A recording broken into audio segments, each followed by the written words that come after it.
Hi, welcome to Birthing at Home, a podcast. I'm Elsie, your host. I'm a home birth mum of 2 little boys. I'm a mental health nurse, a home birth advocate broadly, but also more specifically in the state of Victoria, and I'm an ex-student midwife. Before we begin, I would like to acknowledge the Wurundjeri people who are the traditional custodians of the land I'm recording on in Melbourne, Australia. I would also like to acknowledge that Aboriginal and Torres Strait Islander peoples have been birthing at home on country for tens of thousands of years prior to the British invasion and acknowledge that sovereignty has never been ceded. This is another story in the Partner Supporting Birth at Home series. Today we get to hear from Jamie, the husband of Desiree, who told her beautiful HBAC story in episode 8. Jamie shares his initial responses about home birth, especially after the 32-week emergency C-section that was needed for his first baby girl, Ivy, and then shares how amazing it was to see Desiree birth their baby Olive at home. As I've said before, I don't think partners are seeking out these stories necessarily, so please share, like, rate, or review it. Enjoy. Welcome, Jamie, to the Birthing at Home, a podcast. Thank you very much.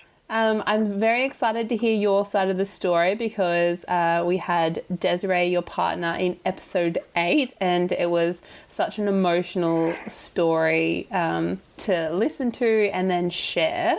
So I might just get you to, I know some of the listeners might already know some of the story, but if you could just say briefly like who you are, where you live, and who's in your family. Yeah, so my name's Jamie. I've got 2 little girls, Ivy and Olive, and obviously my wife Desiree, and we live in Officer, which is southeast suburbs of Melbourne. Yeah, cool. And Ivy was born quite early, right? Yeah, so she was 32. Yeah. I believe, 32 weeks. Yeah. So, yeah, do you want to just give you a brief rundown on her birth? Yeah, I guess, yeah, especially from your perspective because... yeah, I remember Desiree saying that, you know, she was at work and she hadn't really thought about it. Obviously, Desiree's a nurse, very busy, didn't really notice much until, you know, really thought about that Oz decreased movements. And, like, I guess where you fit into that picture, like, did she tell you? Yeah, and I guess you can take it from there. Yeah, so she didn't really mention anything about it at the time. So at the time I was doing a job probably... just over an hour away from home. We were flat out. There was this big shutdown and yeah, I was flat out that whole week, a couple of weeks leading up to it. So I wasn't really home much at the time. And obviously, she was only 32 weeks, so we didn't really expect to have a baby anytime soon. Yeah, exactly.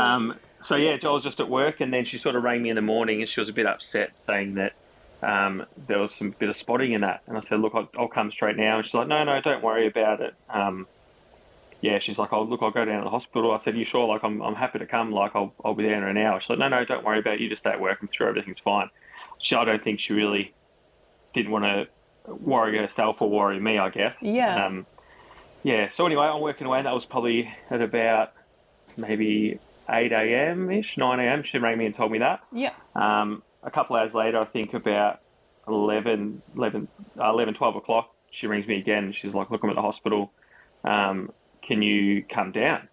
And straight away I thought, is everything, like I asked him, like, is everything okay? What's going on? You know, is the baby okay and whatever else? Because at the time we didn't know we were having a boy or a girl. Or I said, what's going on with the baby? Is everything okay? And she's like, I'll just tell you when you get here. Oh no, that's never good. I said, oh shit.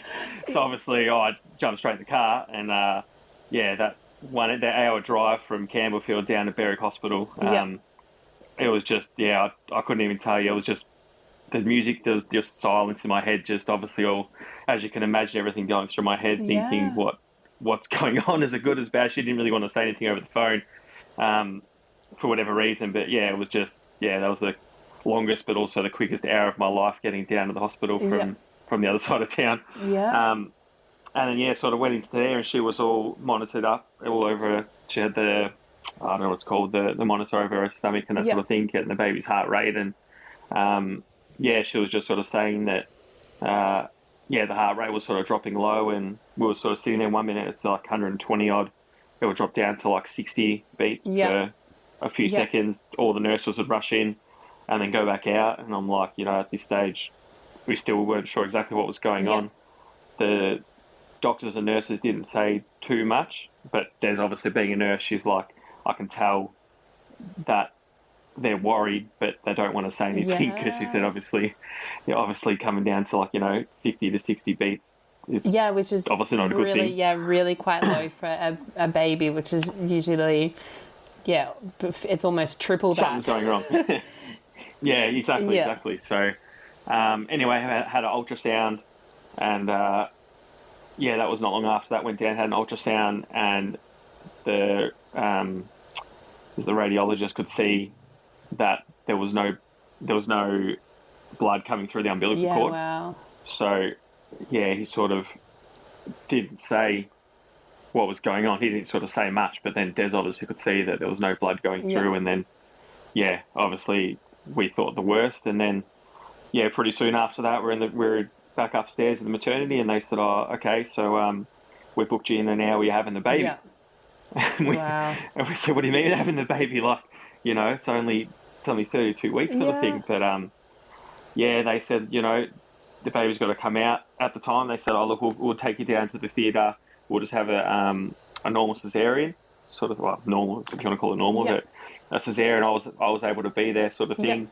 And then in the lift on the way down to theatre, the heartbeat was dropping more frequently.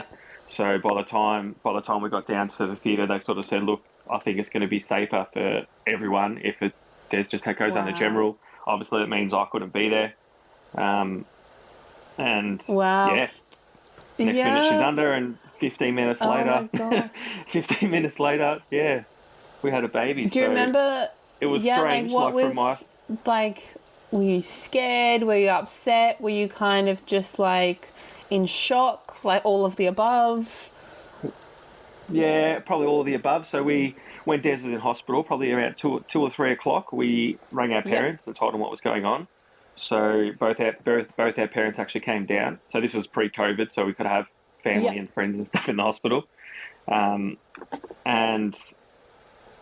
rang them, and then like I said, obviously they found that in a little waiting room just outside the theatre. And then it all happened pretty quickly. Obviously, Des was still under when once Ivy came out. What happened then? I'm trying to think. So the nurse brought her out, and then obviously because she was so pregnant, they brought her straight up to the NICU ward.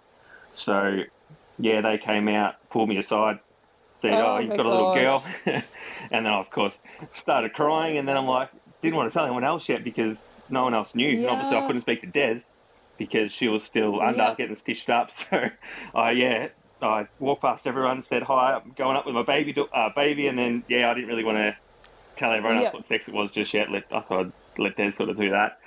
I went upstairs with little Ivy up to NICU, and then that took a few hours of trying to get the needle in, obviously because she was so small.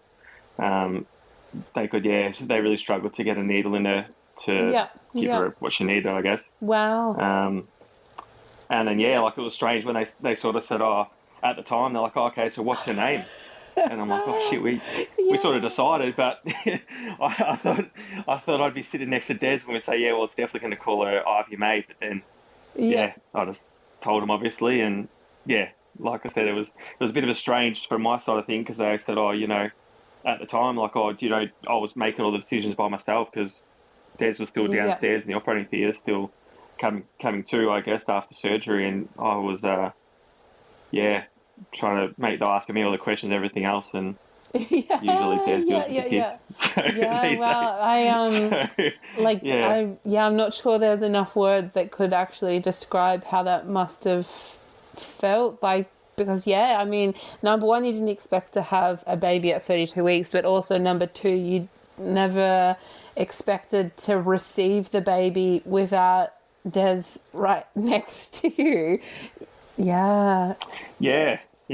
And then another weird thing that sort of happened was one of our good friends actually works on the ward in the NICU ward. So she popped in. I obviously didn't know she was working. She obviously didn't know we were there. Yeah. She popped her head in, looked at me, looked at the baby, and said, "What are you doing here?" And I said, "Oh, this is Ivy." Oh my gosh. So yeah, it was actually nice to have like a friend support Yeah. there with us, because obviously it was a pretty scary Yeah. and emotional sort of moment and everything going on. But Yeah. And so, yeah, she's like, oh, so this is your 32 weeker, because obviously the ward obviously knew about a 32 weeker coming Yeah. up. So yeah, wow. Yeah, seeing a yeah. friendly, familiar face would have helped, absolutely.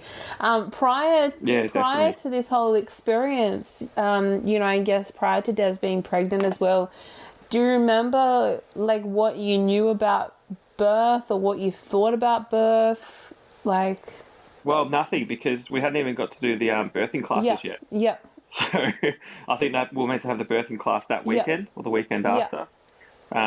And yeah, in hindsight, I was very naive, as I guess most yeah, firstborn parents yeah, are. yeah, But even more so that I just had no yeah, idea about anything yeah, yeah, really.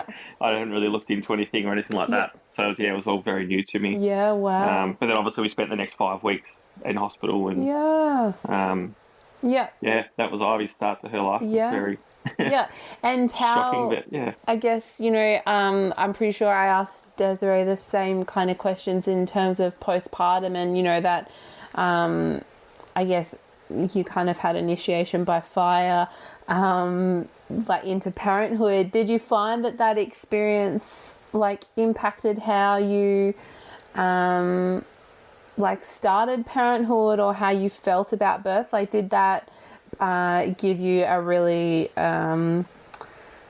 risk-based view of birth then, having had this experience? Well, it was, I guess, we hadn't really known anything else. So that was just our experience, I guess. Like I said, well, fortunate in the fact that we were in hospital for 5 weeks, could be a blessing, could be a hindrance in regards to we had so many nurses, obviously, with Ivy and with us the whole time, that we could ask questions, because obviously we didn't go to missing his birth class. We didn't have the time to ask questions about what do we do here, or how does this work, and this and that. Yeah. So, but at the same time, every nurse has a different way of doing something. So we were doing something one way, and then the shift changed, and the next nurse comes and she's like, what are you doing that way for? Yeah. I'm like, well, that's what we got told. So then she's like, no, don't do it that way, do it this way. So Oh, it gosh. was, and then at least we had a few different opinions and we could sort of choose whatever worked best for us. Yeah. But, I guess we didn't know anything different. Yeah.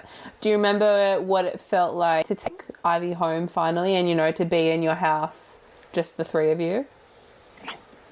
Yeah, it was weird, because obviously we had so many monitors and stuff, especially the early weeks. But, and obviously when she went home, she was still so tiny. She was probably only still about, she would have been maybe 2 kilos, give or take. Maybe just over 2 kilos when we took her home. Still like 6. She was wearing doll's clothes. Wow. I remember the day we took her home, Des wanted to have a photo, and she literally had a doll's outfit to put on Ivy because she was so small. And then we've still got that. Des has kept that to put on a doll that Ivy plays with now. Yeah. So just to sort of see the comparison in size of her. But I guess when we got home and we put her in her bassinet, she took up, a third of it, a quarter of it. Yeah. Wow. And so, as lots of people who know that have listened to Des's episode, she had a home birth with Olive. So that whole like in between journey of having Ivy, because Ivy's 4 years old, is that correct? She'll be 5 in January. Yeah, so almost 5 years ago, and then Olive is about 10 months, is that correct? She's actually 1 in 2 weeks. Oh, she's 1. Amazing. Almost. Yeah, she's nearly 1. Yeah. So that gap in between, I guess, like, Desiree spoke about, how she kind of overcame things, and like, what was that process like for you, especially, when Desiree kind of says, oh, like, I think I'd like to have Olive at home. Because Olive was a rainbow baby, is that right? Yeah, she was. Yeah. So Des had a miscarriage in between, but even the miscarriage, we'd planned to have a home birth. Yeah. So we'd met with midwives, and we'd pretty much booked it in. That Des had a miscarriage, I think, the night before we were essentially going to sign the papers, and if that's what you want to call it, to sort of get that all finalised. Yeah. So what were your kind of thoughts like about, because it's quite a different thing, a very emergency C-section, born at 32 weeks, to kind of like the other end of the scale, like home birth. Like what were your thoughts about that? Do you remember? Oh yeah, initially I said no way. Yeah. Yeah. Yeah, I was completely against it at the start. Yeah. I was, not that I didn't trust Des, but I was just fearful of what if this happens, what if this happens, what if something goes wrong, what if the same thing happens again. I don't want anything to happen to Des, I don't want anything to happen to our baby. Like, I just thought negative about everything at the start, initially. Yeah. And then, Des gave me a lot of information. I read a lot of information myself. And at the end of the day, it's her body. It's her choice to do what she wants to do. Not that I tried to persuade her, I just sort of asked her opinions or tried to get her to persuade me or convince me on why she thought it was better than going to the hospital. And then, I was just vigilant in making sure that I was happy with the midwife. And, I guess at the end of the day, I just had to trust Des. It's her choice. I wasn't going to make her do something she didn't want to do. She obviously had a really hard time recovering from Ivy, and then obviously the mental recovery and everything else that came with that. Just the trauma that she had, I could see that. And if this is something that I could do to help heal from that, if that's what she needed, then obviously I was going to do whatever I could to help her recover from the traumatic birth that Ivy gave her. And we were fortunate that Olive's birth was the polar opposite. And really her mentality before having Olive and after is just completely 180 than what it was after Ivy's birth. Which is it was great in the end. Do you want to talk a little bit about how you felt or what you were thinking, what you were doing maybe like during the labour of Olive? And I'm pretty sure Desiree, you took like that last photo of Desiree with her belly, and then the next day she gave birth. I remember she made a big comment about that. So she, again, second baby compared to first baby, like the first, during the pregnancy, she would take weekly photos and doing all this prep and everything else. And I feel like with the second baby, you just don't have time because you're too busy looking after your toddler. Absolutely. So there wasn't that often, which is funny because, like I said, you're right. The night before, she's like, "Oh, I want to have a bump photo because and I'm like, "Oh no, we'll just do it tomorrow night. I'm already in bed. I can't be bothered getting out." And she's like, "No, I just want to do it." And I'm like, "Okay, fine." So I got up and just took a photo of it. Like, no effort, obviously, but I'm like, obviously didn't expect her to have a baby the next day, but the next morning. But it all just happened so quickly. It was. I think it was a Friday morning from memory. Yeah. I probably should know this. No, but Dad sort of woke up about 2:00. Yep. Saying that, she just sort of started to feel a bit uncomfortable. And she said, "I'm just going to get up." And her mindset was incredible. Like the way that she felt about her preparation, everything. Like she did heaps of, like she was what's the word? She was just wanted to have her home birth. Determined, I guess. Yeah, determined. Yeah, exactly right. So then I'll give her credit when she sets her mind to something. Yeah, she definitely guess what she wanted. But like I said, she was all that. We also did a what's it called? Not a home birthing course. A hypnobirthing. Hypnobirth, that's the word. Sorry. Yeah, so we did the hypnobirthing, and then every night leading up to it, she would listen to the music and practice her breathing and sort of calm herself down. And obviously because Ivy was obviously a cesarean and she didn't go into labour, she had no idea what she was in for in regards to what it felt like. So she was, as much as the second baby, it was more like it was her first labour. Yeah. So she sort of didn't want to be too excited, or she's like, maybe this is just Braxton Hicks, or she wasn't too sure. So she's like, I'm just going to get up and walk around for a bit. She said she got up about 2:00 and I think made herself a tea and just sort of walked around a little bit, and then I went back to sleep. And then I think she woke me about 4:30, and she's like, okay. She's like, I think this is happening. Yeah. So I just I let work know that I wasn't going to be in. And then again, she's like, look, there's no point you getting up yet. Just go back to sleep for a bit. Yeah. And then I went back to sleep for a bit. Yeah. I woke up, I think about 7 o'clock. I got up, and then she was starting to get a bit more uncomfortable. So I got the pool out, because we had a pool, and we had some fairy lights and stuff in our bedroom to sort of have the birthplace for her, the space for her. And we sort of spoke to the midwife, and at the time she was at another birth. Oh, of course. So so she used to let me know if things progressed any further. And then Des sort of started to feel a little bit more comfortable, started to get a bit louder. So my daughter, Ivy was going to kinder that day or daycare. So I rang my mother-in-law. She came to get Ivy and took her, because I'm like, I don't want Ivy to have any negative feelings about it. I guess we were contemplating having Ivy there. We weren't too sure, but then Des sort of you could tell she obviously was uncomfortable and started feeling a bit of pain. So I didn't want Ivy to get upset at Des being not upset, but you know what I mean.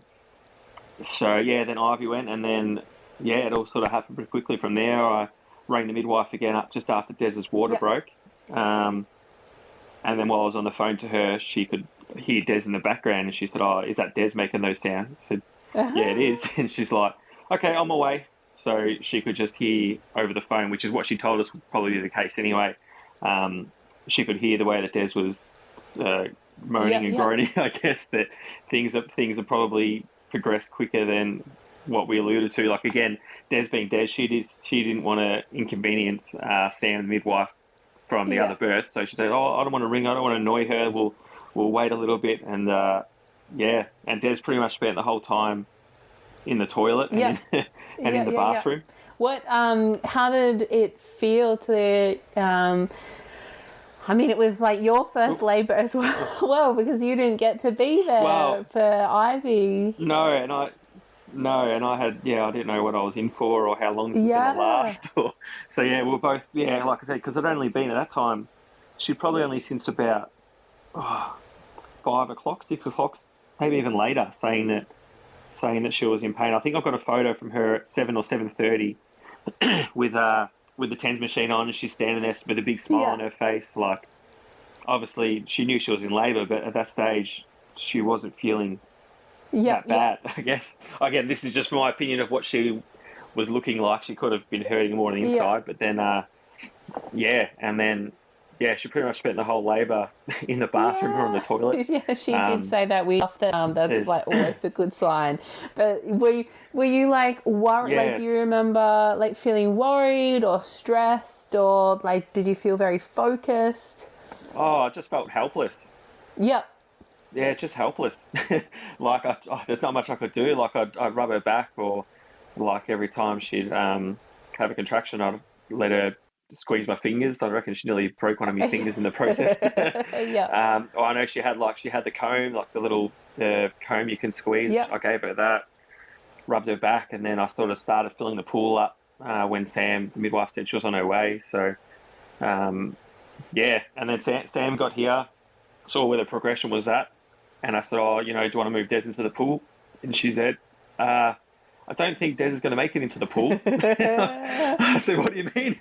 I said, "Surely the baby's not coming that quickly." And she's looked at it and she's like, "Can you come with me to my car? Like, we need both of us to. I've only got time for one trip." And at that time, I'm like, "You just got here 5 minutes ago. Like, how can this be happening?" We had a friend that's a photographer that was going to come and take photos during the labour, and they had a second midwife that was supposed to be coming as well. So again, I rang our friend, the photographer, saying like, "This is happening. Come when you can." She said, "I'll go drop my kids off at daycare. I'll be about 40 minutes. I'm like, "Oh, that's fine. You should have plenty of time." But anyway, I was wrong. So, wow. And then it all just happened so quickly. Luckily, like I said, the last sort of couple of pushes, Des, I knew that she wanted to have a water birth. So luckily there was enough water, just enough in the pool at the time. So me and Sam sort of picked her up, popped her in the pool. And I think she probably had 2 more pushes in the pool, and then yeah, little Olive was there. Oh, But yeah. I remember just before, like, just as you got in the pool, Sam midwife's like, "Oh, I really need to go to the bathroom, but I don't know if I have time." I'm like, "Surely it's not going to take you a minute. Surely you got time." So she's run up to the toilet. About 20 seconds later, Des is screaming. I'm like, "Sam, Sam, come back!"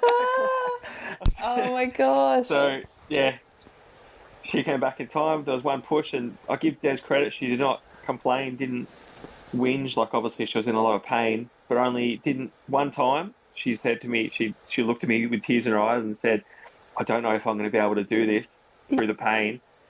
And I said, "No, you got it." And then literally the next push is Yeah. when Olive came. Wow. And I guess probably, it happens so quick that, hearing her say, "I don't know if I can do it," like, you probably didn't even have time to really think about, like, I guess, process what she's saying, because, yeah, like, it just happened so quick. Yeah, Yeah. yeah, it really did. Like, so I think Sam got here about 10 Yeah. past 8, and Olive was born about 40 minutes later. Yeah. I think 30, 40 minutes Yeah. later. Yeah. Wow. And, like, how did you feel when, like, Olive was born? Was it kind of like a feeling of relief, or just like happiness, joy, all of the things? Oh, yeah, everything. Yeah. Yeah. Just, yeah, I was just incredibly proud of Des, like, for doing it. Obviously, no pain relief, just her mindset. And yeah, and I was just happy for her that she got exactly what she wanted, because, I know she got not so much, she got a lot of questions throughout it, or, you speak to professional doctors and stuff, like, "Oh, you can't have a VBAC sort of thing, or especially not at home," and this sort of thing. And yeah, like, I'm glad that I trusted her, and yeah, I'm just so happy that she got what she wanted and everything went so smoothly. And Yeah. yeah, Olive cried straight away, and then Des and I cried straight away, and Yeah. yeah, it was just perfect. Everything Yeah. went as well as it could have been. I couldn't ask for anything more, really. Yeah. Yeah. It's such a beautiful story. When Des told it to me, and, like, when I had to listen back, like, editing it, like, I had, like, tears in my eyes. I was like, oh my gosh, like, she really, like, everyone deserves to have a positive and whatever birth, but I just, like, I was really rooting for Des when she was telling this story. I have a couple of questions. Do you have anything, for partners out there that might be listening, like, what do you think was, like, the most helpful thing in overcoming all of those fears around home birth? Is there one thing, or is it just like a combination of things, or? Well, for me personally, I really felt like the hypnobirthing class helped a lot. Yeah. Yeah. Just in regards to preparation, and just even just like learning and knowledge, because again, it was like a birthing class that we never had. So Yeah. I just learnt a lot just about birth in general that I didn't know before, even though, like I said, it was, again, probably a bit different situation for us because we'd never gone through, like, a birth together. Like, Yeah. you know what I mean? So Yeah. that really helped. And just the biggest thing was just communication, I guess, and just trusting each other. Yeah. Yeah, Des was confident that she could do it from day one. Her mindset was there. I feel like if she had doubts, or if she wasn't 100% on board and committed, it wouldn't have gone as smoothly. But she just said from day one, she's like, "I'm having a VBAC, I'm having it at home, everything's going to be fine." And it was. I just feel like, the mindset, and it was just the biggest thing. Yeah. And and as a partner, for me to trust her and support that, because if I had spent the whole time doubting her and questioning her, and even at the start after we said yes, I probably still wasn't 100% on board, but I didn't really voice that to her because I know that's what she wanted. But by the end, I was well and truly on board. And if we were to have another baby one day, then I definitely want to have another home birth. I couldn't see going from that experience to going back to the hospital, sort of thing. Yeah, in my opinion. Yeah, that was going to be my my next question, really. Like, would you be happy to participate in a home birth again? That's I definitely throw again. I wouldn't. It's not my place to tell people to to tell people to do it. It's got to be up to them. And like I said, Des was completely on board. I think that was the biggest thing, that me and her were both 100% on board and trusting in each other. Yeah. I don't think it's not my place to tell someone to do it, but if someone's telling us that they want to do it, I definitely wouldn't have a bad thing to say about it. Yeah. That's amazing. Have you met many, if any, other dads that have also supported their partners in a home birth? No, I don't think so. I was, somebody asked me that about my husband as well the other day, and I thought, actually, I'm not sure he's ever met anybody. But yeah, that's cool. Have you told any of your friends that are, men or partners or whatever, about this experience, or is it something that I presume you're not talking about it all the time, but have you told anyone about your experience? Oh yeah, of course. Yeah, I'm very open about it. It's not something to hide. I know sometimes, especially during the pregnancy and stuff, some people would ask, what hospital you're going to, and we'd sort of say, no, we're having a home birth, and then you get the looks, or you get some people saying, you're crazy, rah rah rah. But I'm not going to hide it. It's not a secret. And I'm definitely not shy about talking about it. Yeah, cool. Like I said, again, it's everyone's choice to do whatever they want to do, and that's something that we decided to do, and definitely glad that we did. Yeah, that's amazing. Is there anything else that you'd like to say, to anyone listening to this episode? No, just like I said, just trust your partner and jump on board if that's what you're going to do. Just make sure you're 100%, because I feel like if a slight hiccup arises or something that you're not sure on, then you might be tempted to say, let's just go to the hospital, and then in hindsight you might turn around later and say, I should have waited at home for another half an hour, or you know what I mean?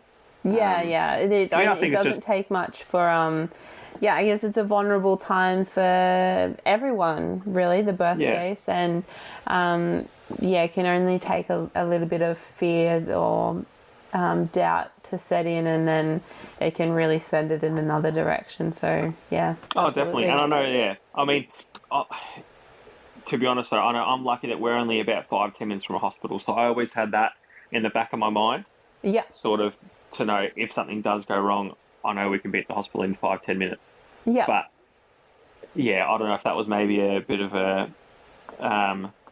safety blanket, I guess, that I was thinking in the back of my mind. If we were, say, 2 hours from a hospital, or it might be a potentially different story. Yeah. But anyway, look, at the end of the day, we were lucky enough that we didn't need to go down that route, and everything went smoothly at home. Yeah.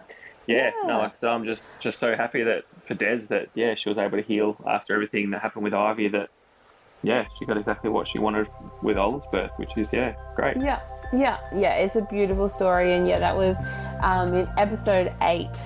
If you're listening and want to hear Des's side of the story, it's a very beautiful story. Thank you so much for talking to me about your experience, Jamie, and I hope that this helps someone. No worries, thank you very much.